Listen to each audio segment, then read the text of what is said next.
şifirlik kripto pullardan tezler yak Tether USDT dep atalgan şu şifirlik pullar.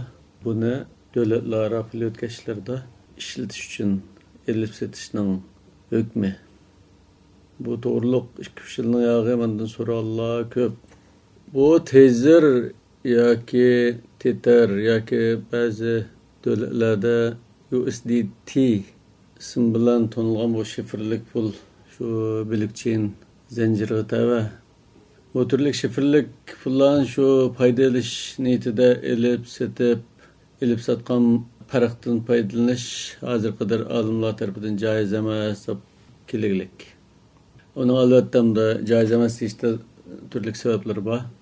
Lekin bu tezler ya Tether ya USDT bu pul kımmeti bir kadar mukim. Davamlık $1 kağız pulga bir USDT bir do deb asasen mukim malatda mal eken. Bunun belki şu şirket kapalatlık kılıp ziyan çıksa tölemez deydigan bir nimalar var albatta.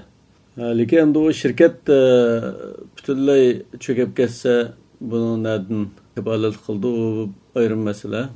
Lekin şunda da bu pullarını elip satıp paydalaş maqsadida ticaret qilish yuqorqidek bosh kripto şifirlik pullardek to'g'ri emas deymiz hozir qadar. Sharoit o'zgarsa hukmi boshqacha bo'lishi mumkin. Lekin bir davlatdan bir davlatga pul yetkash, banka yoki boshqa vositani atlash yoki yuqori chiqimga kirib qolmaslik yoki vaqtni tejash yoki ba'zi davlatlarda saqchi nazorat qilmaslikdek afzalliklardan foydalanib pul yetkash ehtiyojini qondirishga buning da zurriyat bo'lg'achqa 2 shart asosida joiz deyishga bo'ldi. Biri pulning qimmatini to'lash kapolat qilgan ishonchli bir o'rin bo'lishi lozim. Aslida buni davlat bo'lishi lozimda agar pul deyilsa bu. Lekin hozir bu pulmi yoki tovarmi nima bunda bekitilmaydigan holat bo'lg'achqa buni shu shirkat o'zi kapolat qilamiz deydi hamda shirkat butunlay yiqilsa uningga boshqa bir nima yo'q. Hatto buningga ehtiyotiy rezerv yoki zapas pulni hamda qanchalik bor qanchalik yo'q qanchalik narx buningdimi ayrim to'xtalish kerak albatta. Shunda buningga ishonchli bir o'rin kapolat qildigan bo'lsa amunda bu pul butunlay vayron bo'lib ketsa biz iyi bo'lamiz deydigan.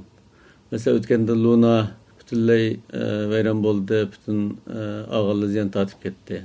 Ondan boshqa Amerikadagi FTX degan Bitcoin supisi vayron bo'ldi, milliard dollar ziyon bo'ldi hammaga. Amunda bir ahvol bo'lsa, ya'ni kapolat qildigan bir ishonchli o'rin bo'lib qolsa, ikkinchisi pul yetkash zaruriyati bo'lsa, bundan tez elip setiplan pulunu ötküleş ihtiyacı için faydalansa buludu. Yani zürriyet cihetten yukarı 2 şart bilen bu pulunu elip setiş caiz deyimiz. Allah'ın doğrunu bilgiçidir. Allahu alem bis savab. Doktor Abdülaziz rahmetullah.